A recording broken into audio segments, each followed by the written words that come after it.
February 11, 2026, 2:47 a.m., Volgograd Oblast, Russia, 1,500 kilometers from the Ukrainian border, deep inside Russian territory. A Lukoil oil refinery, one of Russia's largest, processing 13.5 million metric tons of crude oil annually, 5% of Russia's entire refining capacity, producing diesel for Russian tanks, gasoline for military logistics, aviation fuel for Su-35 fighters bombing Ukrainian cities. Then, at 2:47 a.m., Ukrainian drones appeared over the facility. Not one, not five, a swarm. Long-range Firepoint FP-1 drones, each carrying 120-kilogram warheads, each costing $55,000, each flying 1,500 kilometers to reach this target. At 2:51 a.m., the first drone struck the crude distillation unit. The explosion lit up the night sky. The second drone hit 40 seconds later, then the third, then the fourth. By 3:14 a.m., the entire refinery was burning. Flames visible from 30 kilometers away. Black smoke rising 2,000 meters into the air. 40% of the facility's processing capacity, 140,000 barrels per day, destroyed. By dawn, the Volgograd refinery had completely shut down. This wasn't random. This wasn't opportunistic. This was precision economic warfare. And this was only the beginning.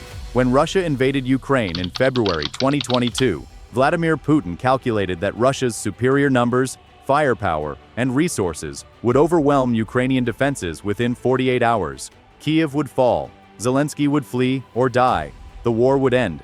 He was catastrophically wrong. By 2025, the war had devolved into brutal attrition.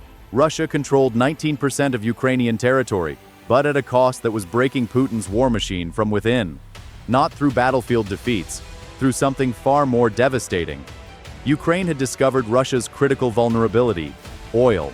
Russia's war economy depends entirely on energy exports. Oil and gas revenue generates $87 to $100 billion annually, more than the total military and economic aid Ukraine has received from all Western allies combined.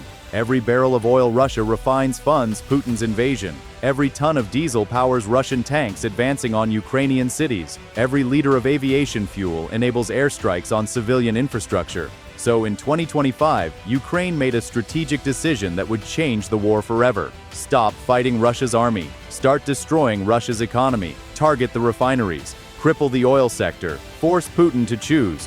Fund the war or fuel the country. Ukraine's Deep Strike campaign began in August 2025, not with press conferences or grand announcements, with fire. Ukrainian forces, using domestically produced long-range drones equipped with American satellite intelligence, launched systematic attacks on Russia's oil infrastructure. The targets were surgical, atmospheric vacuum distillation units, loading racks, fuel depots, pumping stations, the critical choke points that keep Russia's refineries operational. By September 2025, 38% of Russia's primary oil refining capacity was offline, 338,000 tons per day. Shut down, burning, inoperable. Gasoline output dropped by 1 million tons, a 20% domestic supply shortfall. Fuel shortages reported in over 20 regions, from Sakhalin in the Far East to Crimea in the south. Russian civilians queued for hours at gas stations. Prices spiked to record highs. Putin, who had promised Russians the war would have minimal domestic impact, watched his narrative collapse. Then Ukraine escalated.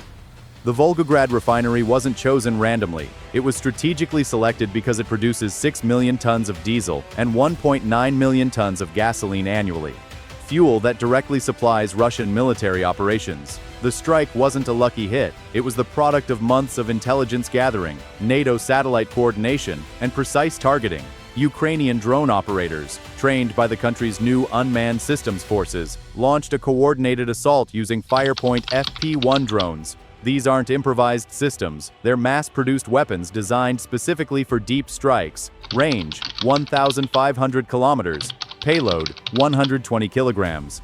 Cost, $55,000 per unit. 60% of Ukraine's long-range strikes now use these platforms. The attack destroyed the ELOU-AVT-6 crude distillation unit, the facility's primary processing system. 40% of capacity gone in 4 minutes, but Ukraine didn't stop there. On the same night, Ukrainian forces also struck. a fuel depot in occupied Crimea, anti-aircraft systems in Donetsk and Kherson, military barracks housing Russia's Rubicon drone brigade in Zaporizhzhia, energy infrastructure in Bryansk Oblast using Storm Shadow missiles, 7 targets, one night. All hit successfully. This wasn't terrorism. This was strategic targeting. Russia funds its invasion through oil revenue. Ukraine is attacking that revenue at the source. By February 2026, the cumulative impact of Ukraine's deep strike campaign had created a crisis Putin cannot solve. According to the International Energy Agency, Russia's oil refining capacity will remain suppressed until at least mid-2026. Some analysts predict the crisis will extend into 2027. The economic consequences are cascading. Fuel shortages. Russian regions from Nizhny Novgorod to Sakhalin report critical gasoline shortages. The Far East and Crimea are the hardest hit. The Russian government has banned gasoline exports and is preparing to import fuel. An unprecedented admission of failure for an energy superpower. Military impact. Russian forces are prioritized for fuel allocation, but even the military is feeling the strain. Tanks, armored vehicles, helicopters, and logistics trucks all require diesel. As refineries burn, Russia's capacity to sustain large-scale offensives diminishes.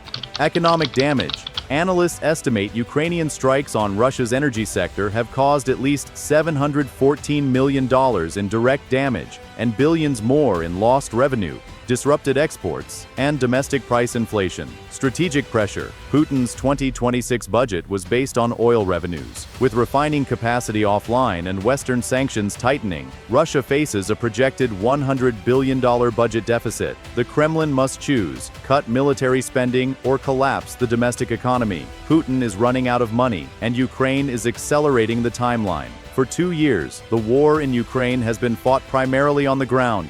Tanks, artillery, infantry, a grinding, brutal stalemate with minimal territorial movement. But Ukraine has shifted the battlefield. The war is no longer just fought in Donetsk or Kherson. It's fought in Volgograd, Orenburg, Rostov, Perm, deep inside Russia, 1,500 kilometers from the front lines. Russia cannot defend its entire oil infrastructure. It has 38 major refineries spread across 11 time zones. Ukraine needs to successfully strike only a fraction to create systemic collapse. And Ukraine is getting better. Targeting accuracy has improved dramatically. Drones are cheaper, more reliable, and produced domestically. Intelligence sharing with NATO provides real-time satellite imagery and target selection.